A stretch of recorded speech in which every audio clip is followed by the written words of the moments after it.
अस्सलाम वालेकुम दोस्तों, मैं सिराज और आप देख रहे हैं सिराज व्लॉग। तो मैं आज इस वीडियो में बताने वाला हूं सऊदी अरब की कुछ अहम खबरें। तो सबसे पहली खबर है कि टीकाकरण, अगर आप वैक्सीन लगवा लिए हैं तो ये ना समझें कि कोरोना नहीं होगा। तो उसके हवाले से मैं आपको पूरा पढ़ के सुनाता हूँ। टीकाकरण का मतलब ये नहीं है कि आपको वायरस नहीं होगा। सऊदी स्वास्थ्य मंत्रालय के एक प्रवक्ता ने कहा, ये सभी की सुरक्षा के लिए महत्वपूर्ण है। प्रवक्ता ने कहा कि टीका वायरस को अनुबंधित करने की जोखिम को काफ़ी हद तक कम करते हैं, लेकिन टीकाकरण का मतलब ये नहीं है कि वायरस का संक्रमण नहीं होगा, क्योंकि महामारी मौजूद है और महामारी को पूरी तरह से ख़त्म करने के लिए सावधानी बरतनी चाहिए। सऊदी अरब ने कोरोना वैक्सीन कैसे प्राप्त की, इस पर सऊदी चैनल अल अखबारिया ने एक वृत्त चित्र प्रसारित किया है। अल अखबारिया के अनुसार वृत्त चित्र को नए कोरोना वायरस वैक्सीन के बारे में नागरिकों और विदेशियों को बीच जागरूक बढ़ाने के लिए डिज़ाइन किया है।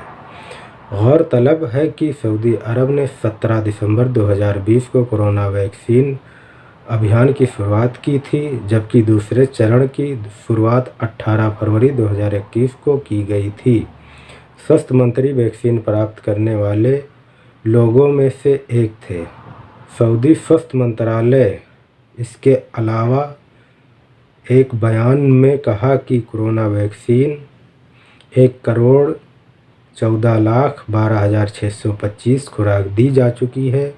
अखबार 24 के मुताबिक स्वास्थ्य मंत्रालय ने बताया कि पिछले 24 घंटे के दौरान 1,65,000 से ज़्यादा लोगों को टीका लगाया गया है। तो एक खबर ये थी। एक खबर यह है कि अल हसा का मिट्टी के बर्तन का उद्योग मुश्किल समय भी सफल रहा। अल हसा के मिट्टी के बर्तन के बाज़ार और कारखाने जो सदियों से चल रहे हैं, रमज़ान के पवित्र महीने के दौरान व्यापार में वृद्धि देखी गई। एसपीए के मुताबिक इसका मुख्य कारण यह है कि कई सऊदी रमज़ान और ईद के लिए अपने टेबल सजाने के लिए अलग अलग मिट्टी के बर्तन खरीदते हैं, जो स्थानीय रीति रिवाज और परंपराओं का हिस्सा हैं। मिट्टी के बर्तन के विभिन्न प्रकार और उपयोग हैं। इनमें खाना पकाने के बर्तन और खाना पकाने के चम्मच, पानी से सुरक्षित और ठंडा करने वाले बर्तन और टेबल की सजावट, साथ ही अगरबत्ती, फूलदान और पैसा इकट्ठा करने का गुल्लक शामिल है। उन्हें पूरे देश में स्थानीय विरासत और लोक कथाओं का हिस्सा माना जाता है। अल हसा में सबसे प्रसिद्ध मिट्टी के बर्तन का स्थान डोगा अल घरास है, जो अलकारा पहाड़ के पश्चिम में स्थित है। कारखाना 150 साल पहले स्थापित किया गया था और इस क्षेत्र में एक महत्वपूर्ण पर्यटन और विरासत स्थल भी है। अल हसा के मुख्य शिल्पकार वसील अल गरास, जो कारखाने की देखरेख करते हैं, कहते हैं कि रमज़ान के दौरान मिट्टी के बर्तन के बाज़ार में महत्वपूर्ण गतिविधियाँ होती हैं।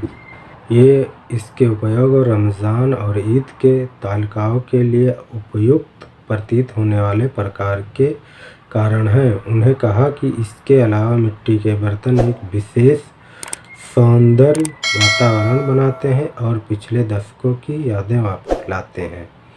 वसील अल गरास ने कहा, मिट्टी के बर्तन बनाने की विधि, जिसका उपयोग अरब की खाड़ी में हजारों वर्ष से किया जाता रहा है, कई चरण हैं। पहला काम उपयुक्त मिट्टी का चयन करना, जो कि मूल सामग्री है, जिसके बाद इसको साफ किया जाता है और फिर से आकार दिया जाता है। मिट्टी के बर्तन बनाने वाले को भी विरासत और सामाजिक परंपराओं के संरक्षण में संबंधित अधिकारियों का ध्यान और संरक्षण प्राप्त है। तो एक खबर ये थी।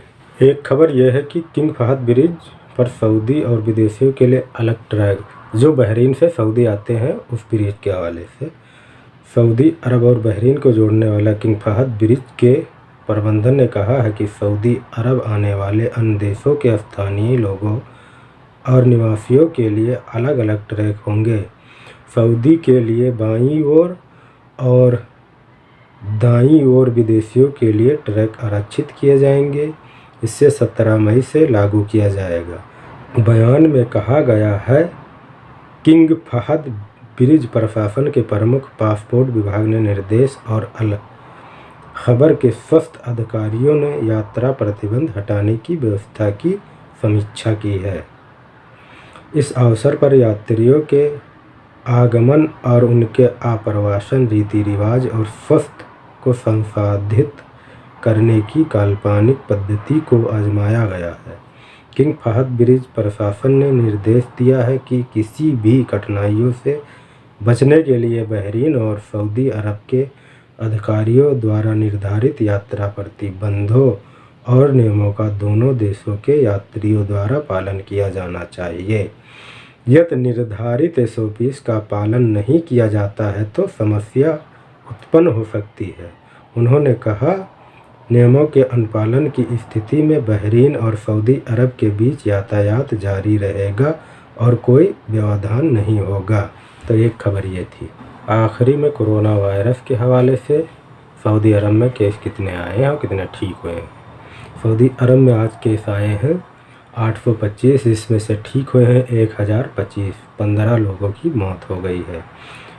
मक्का में केस आए हैं 263 और रियाद में आए हैं 231, ईस्टर्न में 98, मदीना में 62, असीर में 56, जिजान में 35, अलकसीम में 24, ताबूक में 15, नजरान में 12 और हैल में भी 12, अलबहा में 8, नॉर्थन बॉर्डर पर 5, अलजोफ में 4। और जो टोटल केस हो गया है सऊदी अरब का वो है 4,33,094 और जो टोटल ठीक हुए हैं वो है 4,17,787।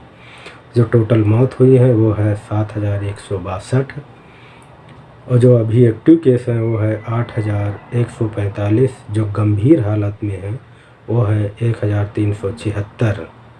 तो ये था आज कोरोना केस के हवाले से। तो मैंने आपको पढ़ के सुनाया हूँ। वीडियो देखने के लिए बहुत बहुत शुक्रिया।